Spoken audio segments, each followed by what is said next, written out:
یہ بات میں نے 5ویں جماعت میں پڑھی تھی. علامہ اقبال کی نظم شکوہ جواب شکوہ میں نے پڑھی. بانگ درا مجھے میرے بڑے بھائی صاحب نے بھیج دی تھی. ایک شعر تو وہ ہے بانگ درا کا جو میرے تحت الشعور میں کہیں چپک گیا تھا اور میری پوری زندگی کو اس نے ایک رخ پر ڈالا ہے. وہ زمانے میں معزز تھے مسلمان ہو کر اور تم خوار ہوئے تاریک قرآن ہو کر. دیکھیے یہ بات صرف اقبال نے نہیں کہی. وہ داڑھی مڈا تھا, عالم تو نہیں تھا.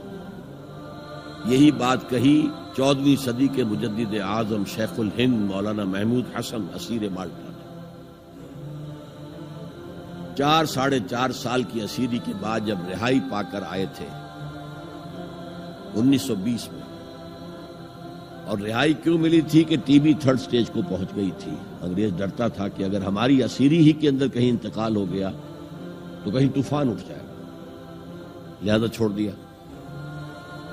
دیوبند میں ایک جلسہ منعقد ہوا اور وقت کے سارے بڑے بڑے علماء موجود. اشرف علی تھانوی صاحب موجود, شبیر احمد عثمانی صاحب موجود, مولانا حسین احمد مدنی موجود, ہمارے جو پاکستان میں مفتی محمد شفیع صاحب موجود. اور انہوں نے یہ واقعہ لکھا ہے اپنی کتاب میں وحدت امت میں کہ شیخ الہند نے کہا کہ ہم نے تو اپنی 4 سالہ دور اسیری میں جتنا ہی غور کیا ہے ہمیں اپنے زوال کے 2 اسباب نظر آئے ہیں.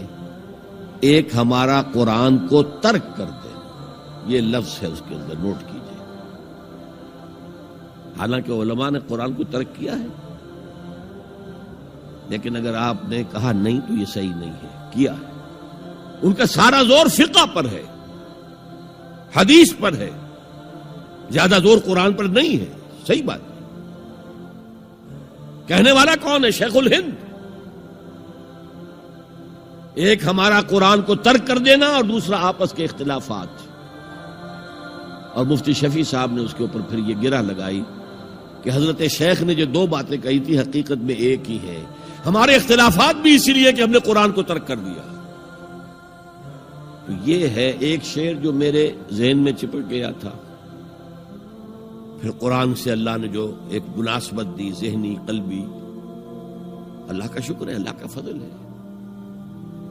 دوسرا شعر وہ ہے کہ وقت فرصت ہے کہاں, کام ابھی باقی ہے, نور توحید کا اتمام ابھی باقی ہے. پورے کرہ ارضی جب تک کہ توحید سے جلوگر نہ ہو جائے اور اسلام کا ڈنکا نہ بج جائے, اس وقت تک حضور کا مشن مکمل نہیں ہے. حضور حوالے کر کے گئے تھے امت کے.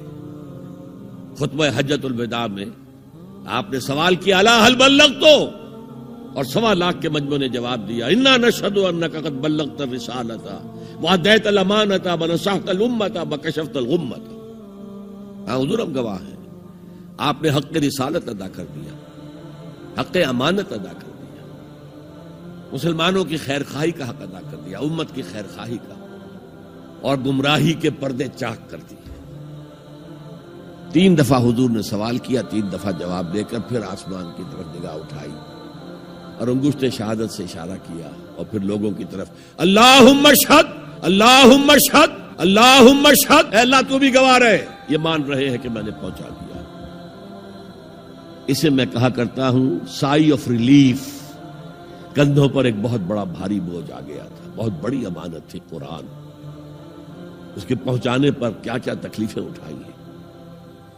پاگل کہے گئے, مجنون کہے گئے, شاعر کہے گئے, ساحر کہے گئے, مسحور کہے گئے, کیا نہیں کہا گئے.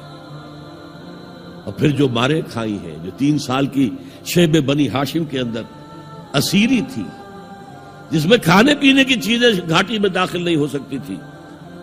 ہماری جیلوں میں تو آپ کو کھانا تو ملتا ہے, وہاں تو کچھ نہیں تھا.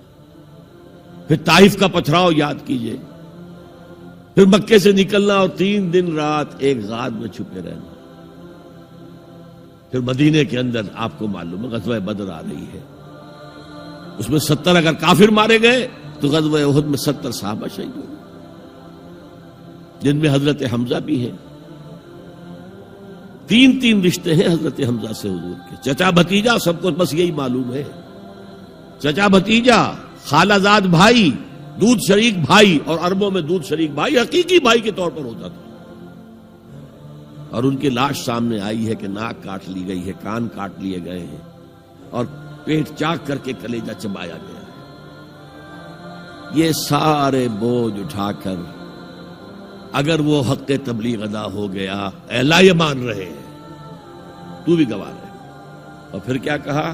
فَلْيُبَلِّغِ الشَّاهِدُ الْغَائِبَ. اب جو یہاں موجود ہیں ان کا فرض ہے کہ ان کو پہنچائیں جو یہاں نہیں ہے. اور یہ ابد الآباد تک کے لیے، قیامت تک کے لیے ہے. انا آخر المرسلین وانتم آخر الامم. میں آخری رسول ہوں، تم آخری امت ہو. دین کی بات پھیلانا صدقہ جاریہ ہے.